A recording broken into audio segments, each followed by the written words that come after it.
Hello and welcome to the United Community Channel. My name is Jack and this is your latest Manchester United news, transfer news we're talking about tonight. And plenty to talk about, plenty of, I suppose, rumours, stories, links between Manchester United and players, and we're going to get into it over the next 45 minutes or so. The main talking point, as you can see in the title of the video, is Todibo, and he has been given an interview in the past 24 hours or so, and he's been asked about Manchester United. He's been very coy over. So we'll talk a little bit about that. We're going to talk about other centre-back options for Manchester United. If United are being linked with Todibo, is that going to be our only centre-back we're going for? Are we going to be going for a second one? We'll talk about some options there as well. We're going to talk as well about the potential links between Manchester United and Atletico Madrid in relation to Mason Greenwood. They are coming strong again in terms of actually wanting to sign the player in the summer. We'll talk a little bit about that. We're going to obviously be talking about Erik Ten Hag as well. Obviously, he's still awaiting a decision from Ineos on his future. And I think Manchester United fans are getting a little bit uneasy about that. So we'll get your opinions on that as well. And plenty more. Obviously, Kieran McKenna has signed a new deal with Ipswich. We'll talk about that as well. And United's search for a striker continues. And we're being linked with a previous striker that we've been linked with in the past. So as always, guys, do get your comments in. Smash a like on the video if you haven't already done so. It helps the channel out an awful lot. And we're less than 100 away from 10,000 subscribers. So if you haven't already done so, please do subscribe to the channel. It helps us out an awful lot. And do appreciate it. Who have we got in? Oshin is there. Good to see you. Ben is in as well. Nice eyebrows. Yeah. The old Turkish barber gave him a bit of a trim for me without even asking me. So yeah, look. What can you do? You know what I mean? When you've got a good looking face like this, I mean, you know. Anyway, let's get on to more important things than my eyebrows. Manchester United and Jean-Claude Todibo, this guy right here. Now, look, he's been speaking over the last, I think it was yesterday he done an interview, or maybe today, in relation to, basically it was about Sir Jim Ratcliffe. It was about his, well, it was about a lot more than that. It was about himself. It was about Nice, how they finished their whole season, so on and so forth. He was asked then as well about, you know, Sir Jim Ratcliffe, Dave Brailsford, how they're running the club. Had a lot of very nice things to say about him, very positive and professional things to say about them. He was also asked then as well at the very end on, you know, if he wants to move to Manchester United. And he says, I'm going to keep that to myself. Nice try, however. So, look, obviously we've been heavily linked with him, and he is a very, very good centre-back, right-footed centre-back, and I think fits the profile of a player that has the potential to fill Raphael Varane's shoes long-term, in my opinion. I think he's a very good player. Still quite raw, and by no means the finished article, but I think he's the type of profile we need to be going for this summer. Absolutely, 100%. We've seen over the past couple of days I suppose the rules now surrounding Jim Ratcliffe and the types of players he wants to sign. Nobody over the age of 25, no Galacticos, and then there's obviously, you know, things to do with the manager and so on and so forth. This guy fits the bill. He ticks all the boxes when it comes to this. He does have similar attributes to a young Varane, it has to be said, and not just because he's French, but the way he plays the game, he's quite calm on the ball. He's more of an organizer. He's more of a you know, I always like to say your centre-back partnership, you need to have a butcher and a surgeon. He's the surgeon, you know, and we know who the butcher is. That's Lisandro Martinez. So I think this guy would be a very good acquisition for Manchester United if we were to go out and get him in the summer. Now, there probably is going to be competition as well. And look, we know the links now between Manchester United and Nice, and that is one big link. It's Jim Ratcliffe. He owns Nice and he's part owner of Manchester United. Now, you know, what are the rules around that? I can't say I know too in depth, you know, about it.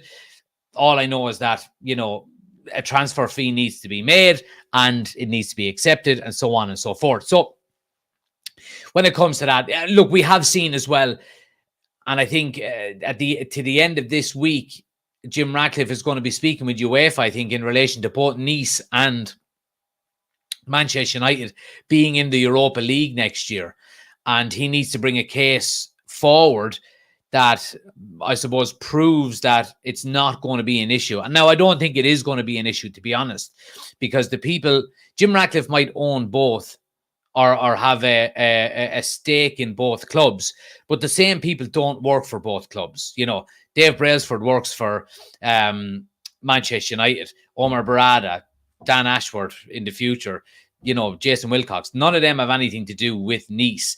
And Jim Ratcliffe has a completely separate team running Nice than he does running Manchester United. So I don't think it is going to be an issue.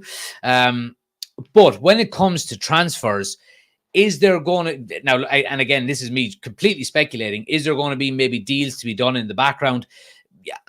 You know, our Nice, aka Jim Ratcliffe's Nice, going to be a little bit lenient towards, you know, all right, you don't have to pay them, because I think it's about 40 million, in around the 40 million mark. Todibo is going to be available for. I think that's the release clause that he does have.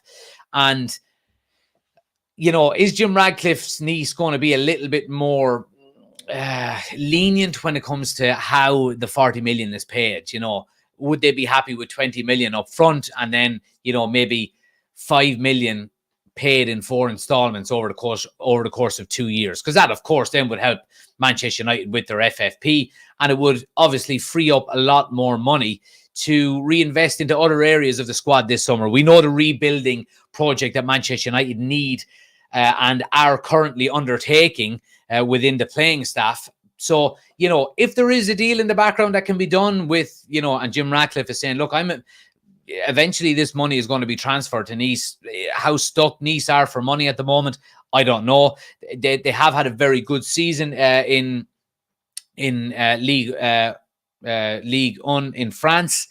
I think they finished 9th last year. They're up to 5th this year, and they got to the quarterfinals of the Cup as well. So they are improving. So look, whether they're stuck for cash or not, I don't know. I doubt it if Jim Ratcliffe is the owner. So yeah, I see this as potentially something that could be done. We'll give you 20 million up front. If it's a 40 million fee, we'll give you 20 million up front, and we'll pay you the other 20 million in installments over the next couple of years. And I think that might be a bad idea, given the amount of a business that we do need to get done this summer in the in that area. But let's see what people are saying in the chat here as well. Let's see. Ajinkia says, nah, Brantwaite too expensive, trying to mug us off in a transfer every time. Rajat says, want neither. Get Iheanacho, Scalvini of Atalanta, Ara Diobo, or Antonio Silva from Benfica. And then we've also got Yeni Yoro as well, says Rajat. He even looks like Varane, says Aaron. Let's see, what else have we got? Oshin says, Ineos need to sort our management first. Exactly. And we are going to get on to Erik ten Hag and the management situation in a moment. He says it's been almost a week since the FA Cup final, and we've heard more about Friday evening emails than Erik ten Hag's future at the club. Absolutely. We'll get into that in a moment. Connor says, will we get players in this year? Yeah, we absolutely will. We get players in every year. I mean, you look at last summer, we got 3 players signed, you know, so 4 players actually signed. So look, there will be players in. I think the big area of concern more than anything else for me is how we get players out and what players we actually get out, because that will hopefully generate some revenue then to go back and reinvest.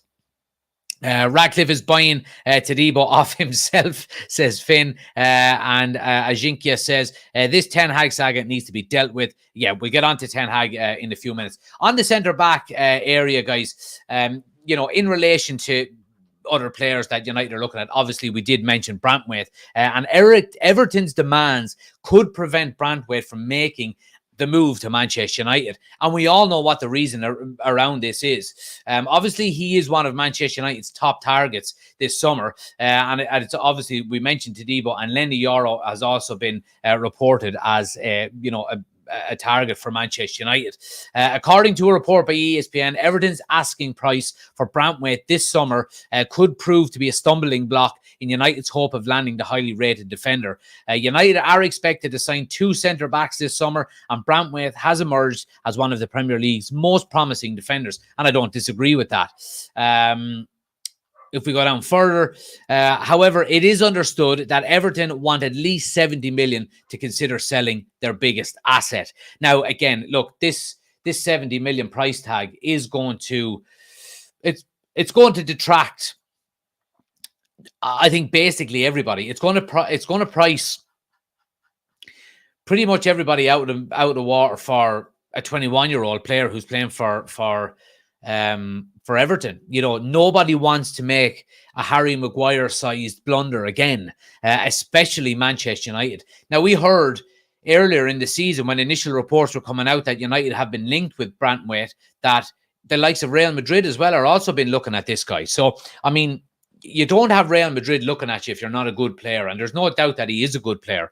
But making the step from Everton to a Manchester United or a Real Madrid or a Liverpool or an Arsenal or a Man City, whoever it may be, is a huge it's a huge step. It really is. It's a huge step. And it's one that clubs won't take lightly, I have to say. I don't think you can expect a team or a club to go out and pay 70 million for a player from Everton who were battling relegation this year, and he's only 21 years of age. I think one of two things will happen here. Everton will lower their asking price, which I think is probably the most likely scenario given the fact that they do need to raise funds this summer, or he'll just be priced out of a move and will have to stay at Everton for another year. Now, what Everton are I suppose, gambling with here as well is that he doesn't have a bad season next season, because what will happen then is all of a sudden he has a bad season next year. He's 22 years of age, and it could be hard to get 35 million for him. So, look, I don't want us spending over 40 million on a centre-back this summer. When we look at the likes of Todibo, I think brilliant. Now, if we could get, if you spent 40 million on 2 defenders, 40 million each, that's only 10 million more than what Everton are asking for one centre-back in Branthwaite. So, if the asking price for this guy was around the 40 million mark and we could get Todibo for the same price, I would be looking at getting both of them, because there are reports suggesting that United do want 2 centre-backs this summer. Summer transfer target for United, again, this is Rob Dawson, the 75 million does look to be a stumbling block. And where was he this time last year? Yeah, that's what I'm saying here. A very, very good season for Everton, given the struggles that they have had. But Oisin makes a great point there. There's better out there for cheaper. And I think that's what United need to be smart about this summer. Now, I do know you have to have a certain amount of homegrown players within your squad. But I think Manchester United are okay with that. If we look at next season, let's even say McTominay goes, for example. You're still talking, and Wan-Bissaka goes. You're talking Rashford. You're talking, I don't know if Garnacho is here long enough. He's probably not here long enough to be homegrown. You're talking Manu. Is Bruno here? I don't know how it all works. Luke Shaw, for example. Harry Maguire, if he stays, he's homegrown. So I think it's got to be 5 maybe. So look, 70 million is completely out of the question for Jarrad Branthwaite and Manchester United this summer, in my opinion. And we did do a poll as well, guys. Get your votes in on the poll, Todibo or Branthwaite, which one you would like to sign this summer. At the moment, it's pretty unanimous for Todibo, 81% at the moment. We'll leave it run for another couple of minutes, but let's see what you guys are saying here as well in relation to him. Let me see. Let's see. Oisin says, heard reports that they think they'll get both Branthwaite and Elise for 100 million. Ineos value Branthwaite at 40 million. Yeah, look, it does look like the Elise deal is going to be in around the 60 million mark. I mean, Branthwaite for 40, I'm okay with. I really am okay with. Like, if you could get Elise, Branthwaite, and Todibo and spend 140 million, I think that's good business. I really do. Now, if you had 150 million of a transfer budget, like, if Manchester United have 150 million of a transfer budget, we get Elise for 60, we get Branthwaite hopefully at a cut price of 40, which I do think Everton will come down to, and you get Todibo for another 40. That's 140 million we're talking about. Now, and we've mentioned before, I think we could easily generate 100 million in sales from players outgoing. If you're talking about Greenwood going, Sancho going, Casemiro going, one of the two of Maguire or Lindelof going, Scott McTominay going, I think you'd easily get 100 million. And then that 100 million, then you're talking about looking at a central midfielder and a centre forward. So can 5 players be brought in this summer? I think they can, but a lot of business needs to get done very quickly for that to happen. And we really need to be getting the ball rolling as quickly as possible. Let's hope Dan Ashworth can get in and get his legs in under the table as quickly as possible as well. But I don't think it's outside the realms of possibility. My point being is that we need to be very smart on how much we pay for certain players. If Branthwaite and Everton are valuing him at 70 million, there's better players out there for cheaper money. And that's how smart we need to be this summer in the transfer window to try and get this overhaul of the first team squad done as quickly as possible. Let me see. What else have we got? No news is good news, says Finn. Rajat says maybe they want to wait. Oshin says, mind that mic for Jesus' sake. Yeah, I know. I've ordered a new cable. It should be here by Monday.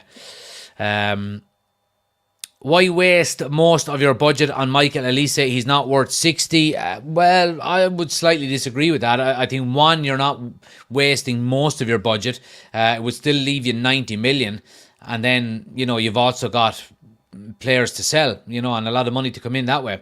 Better out there for cheaper, like we said. Kanja says, get Todibo and Tosin Fofana Fofana for 75 million. Yeah, there we go. I mean, people are putting in, their opinions here, and there are deals out there to be done. There really are. Now, there is one other deal that I do want to bring to your attention, and I'd like to get your opinions on this. And it's a story that's been doing the rounds in the past couple of hours. Manchester United could sign Chalobah from Chelsea for just £25 million. A player supposedly that's up for sale. They're reportedly considering a bid for Chelsea defender Chalobah in the summer. They have suffered a whole host of defensive problems, blah, blah, blah.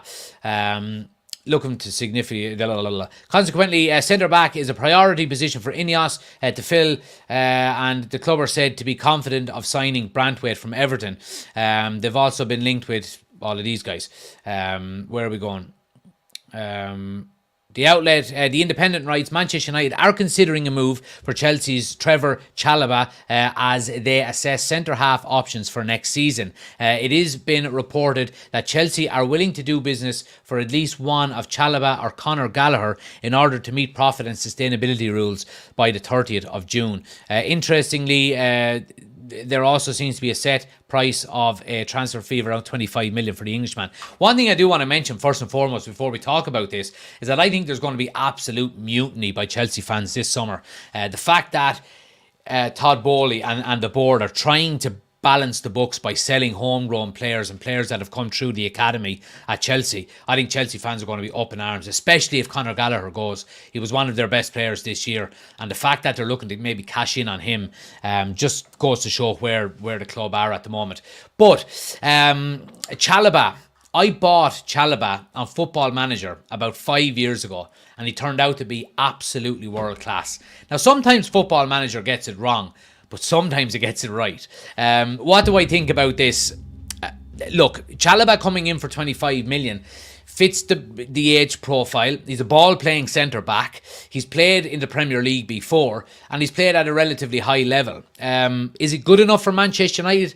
I don't think you're going to be taking out Varane and putting in Chalobah and improving your team. I don't think you will. Absolutely not. But if you're going to spend the 70 million on a Brantwaite, or let's say Brantwaite is the number one target and, Todibo falls by the wayside, for example. And let's say we could only get Brantwaite for 60 million, 55 million, let's say, for example. That's what everything would come down to, rather than the 40 million that we're looking at. We'd go, okay, well, let's go with Jared Brantwaite, and we'll bring in Chalobah then as the backup. And then keep one of the two of either Maguire or Lindelof. You would go into next season with Brantwaite and Martinez as your two centre-backs, and then you would have Chalobah and or Maguire, Lindelof as your other two backups. I don't think it's the worst idea in the world. But again, there are better centre-backs out there and available at the moment, and a lot of you have been saying it in the chat. So I did just want to bring this in as well, that United are potentially looking at it. It's coming from the Independent, which is not the worst source in the world. It's obviously not the greatest source in the world either, but I do think it's important to mention the amount of centre-backs that Manchester United are currently looking at. And I have a feeling that centre-back is, and I hope I'm right, is going to get done very quickly this summer. It's our number one area of concern at the moment. We need centre-backs. Varane is gone. One of the two of Maguire and Lindelof are probably going to go, and probably should go. We can't bring in three centre-backs in the one summer, so we're going to have to keep one of them. So if Varane and Maguire, for example, are going, then we need to bring in two centre-backs. We've seen how tight we were this year when we started getting injuries in that position. So if we're bringing in a Brantwaite, a Todibo, a Chalobah, whoever else it may be, that anyone wants to mention, we're going to need two, in my opinion. And, the quicker we can get that done, the better. And then we can move on to other areas of concern. Let's see. Let's see what we're saying. Finn says, when was that PSG versus Nice game? Todibo looked real McKay, big, strong, quick, smooth as a bubble on the ball. Not seen Brantwaite do much ever. Yeah, look, I mean, there's reasons why Todibo has been dubbed the next Varane, and he has very similar attributes to him. Let's hope his injury record is something that they don't share. But other than that, he does look like a very good footballer. Ben says, I've heard a rumour Alicia has a buyout clause around a 50 million mark. Rajat says, it may as well keep Rafa here then. Well, again, I disagree with you, because he is on 340 grand a week, and as a 32-year-old, 33-year-old, whatever age he is, it's not worth it, given his injury record. I would rather move him on and get somebody in on a third of that, that can play 3 times the games throughout the season. Chelsea might not answer the phone. They'll think we're trying to return Mount. Jinka says, if we are getting Elise plus a backup striker, we need to clear up some space in the attack. Like Diallo would not want to spend time on the bench and would want a permanent move. I would sell Anthony. I agree with you. I absolutely agree with you there. I think, and you see this happening at times throughout transfer windows where players get signed and all of a sudden current players go, wait, what? Where does that leave me? And I do agree, if Elise does come in, we probably will move on a winger. And I think I think it's going to be hard to get rid of Anthony. That's my concern. So I think the easiest one to get rid of would be Amad Diallo. Now, would I prefer to get rid of Diallo over Anthony? Absolutely not. I would like to keep Amad Diallo. Absolutely, I would.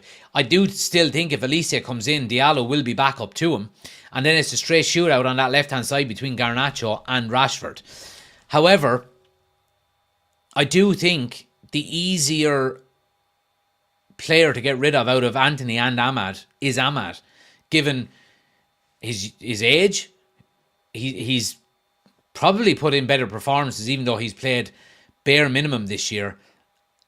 and his price tag, and probably also what he's earning. He's probably not on an awful lot of money at Manchester United, so it would be easier for opposition teams to come in and say, we'll take you and we'll give you the same as what you're getting at United, and you'll play every week. Whereas Anthony is probably on 200 grand minimum, and what team is going to pay Anthony 200 grand a week now? Is he going to be that type of player that just sits in and goes, I'll stay where I am, I'm happy? You know what I mean? I'll pick up my 200 grand. I don't want to move to Besiktas now. I'll move there in 2 years' time. They're still going to want me. Or I'll go to Saudi Arabia and get the same money I'm on now when my contract ends. So, yeah, it's going to be interesting to see how that right side of midfield shapes up over the summer. Let me see. What else are we saying here? Todibo all day, says Chris. Brantwaite is another Maguire. Rajat says... Inacio has a release clause. If we don't want to waste our time negotiating, trigger it for about 62, 63 million. Let's move on. Ahmed says, how about Paulinho from Fulham for the CDM position? Yep, I like that idea, Ahmed. I really do. And it would be a very smart move. It would be a very smart move. Is he on a free at the moment? One of the Fulham players is out of contract, whether it's the centre, whether it's the CDM or the centre back. I'm not 100% sure, but I do like that Paulinho, absolutely. Bring me Todibo and Lenny Yoro, says Chris. Paulinho would be the job.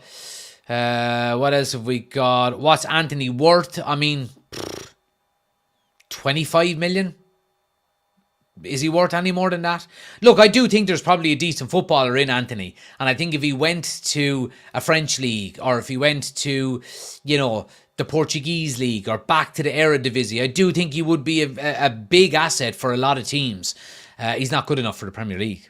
Simple as that. I mean, would he get into Everton's team, who avoided relegation? Probably not. You know what I mean? Let's see. What else have we got? Anything else? Towson saying Chris. Yeah, absolutely. Right, guys, I do want to move it on from centre back and talk a little bit about. I did want to mention. Sorry, I have a lot of centre backs mentioned here, but Lenny Yoro has been mentioned as well by Rob Dawson at ESPN that Manchester United are interested in him. I haven't read the full article. We'll do maybe a TikTok on it tomorrow, and we'll go in depth a little bit more. But United are obviously, he is on the list as well, but look, there's a lot of players on the list at the moment for Manchester United. Now, in relation to the other end of the field and the attacking players, and again, not coming in, but actually outgoings. We're going to be talking about Mason Greenwood. La Liga giants Atletico Madrid are favourites to sign Mason Greenwood, supposedly from HITC. It suggests that Atletico are set to lead the chase for the 22-year-old forward following a successful loan spell at Getafe this season. He actually won their Player of the Year as well. Borussia Dortmund have been linked with the summer move for Greenwood, although a report earlier today stressed that he was not on the Bundesliga's transfer target list. It does look like Greenwood has a future. It doesn't look like Greenwood has a future at Old Trafford, with the club willing to let him go back out on loan unless a permanent offer is made. Greenwood has scored 10 goals across all competitions during his temporary loan at Getafe, so he has already proven himself in La Liga. Now only time will tell if Atletico Madrid are going to make a formal offer for his signature. Now, Manchester United supposedly are looking for around a 40 million mark for Mason Greenwood. In terms of FFP, it's double bubble, basically, because he's homegrown. We paid nothing for him. It's all profit. Now, what I do have to mention here as well is that Manchester United are supposedly going to activate the final year of Mason Greenwood's contract in order to preserve his value for a potential sale. That's coming out from TalkSport. As we know, Manchester United in the past like to do this 4+1 or 3+1 type of contract where they have the option to trigger an extra year if they wish to do so. And I think that's a smart move. They have to do it before the end of January or the start of January, one or the other. So they do have a few months to actually do that. But I do think doing it before the summer transfer window opens does add an extra year to the contract, which automatically adds extra value to the player. So I think that would be a smart move by United to do before the transfer window. Because if he goes out on loan, we're going to have to trigger it before January or before the end of January, regardless. So why not do it now when your long-term goal is to actually get rid of Greenwood regardless? Why not trigger the contract extension now, get that extra year, add some value to the player, and look to move him on a permanent deal in the summer? And I think, now again, there are some trappings to that, because what would happen is clubs will say, no, we'll just come back next year for him. He'll be 23 years of age next year. We'll come back for him and he'll be cheaper next year. But it all depends on how much interest is in the player this summer, and if somebody makes an initial move. I think if somebody makes an initial move, you'll see a number of different teams come in for him. We've heard Juventus are looking at him. Obviously, Atletico Madrid, Borussia Dortmund have been sniffing around a little bit as well. Getafe wanted him on loan. They can't afford to buy him outright. So there are going to be teams interested in Mason Greenwood this summer. And like I said, I think it's in everybody's best interest to move him on as quickly as possible. Close the door on this chapter and get some money in the door and reinvest it back into the squad, because I think it's the right thing to do, and I think it's a smart thing to do more than anything else. I think we'll find a lot of teams will distance themselves from Greenwood, says Oshin. Yeah, and I mean, I even heard last week that there were reports suggesting there was 2 teams in the Premier League that inquired about him. Now, inquiring is one thing and signing him is another. But what's the easiest way of saying this? Different countries, different leagues and different teams have different morals, sometimes the press is not as hard on you in Italy or in Spain or in, France on certain issues than it would be in England. We've seen some issues in Italy, racist issues that that do not seem to be going away. An awful lot more than you would see in the likes of England, in the likes of, Spain is there as well. So look, I think the most likely outcome for Mason Greenwood is that he goes abroad. I think that's quite clear now. I don't see him staying in England. I think it would be too heavy for him. The press would be all over him. The club that signed him, if anyone was to take that gamble, would come under massive scrutiny. And and he'd just be getting it in every ground that he goes to between now and the end of the year, or the end of his career.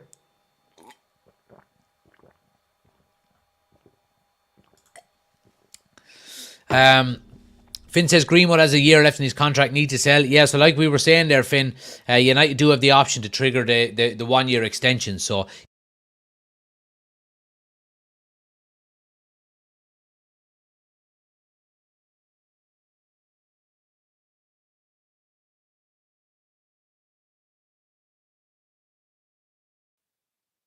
back. Should City go for somebody like him? Is my mic working? I hope so. Let me know in the chat. I knocked off it there. Should we go for someone like Rodri? Well, look, I mean, everybody, Ahmed, would love a Rodri in their team, wouldn't they? Absolutely, they would. I think it would be a no-brainer. You look at the likes of João Neves from Benfica, and the reason why he is Mike has gone dead. Mike has gone dead.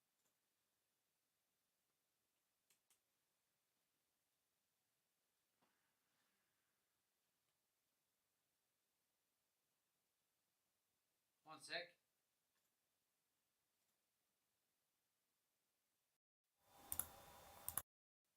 Can you hear me now? Can you hear me now? Testing, testing, testing, testing, testing, testing. Testing, testing, testing. This mic. Let me know as quick as possible whether it's back or not. I'm not 100% sure. I'll wait until I hear.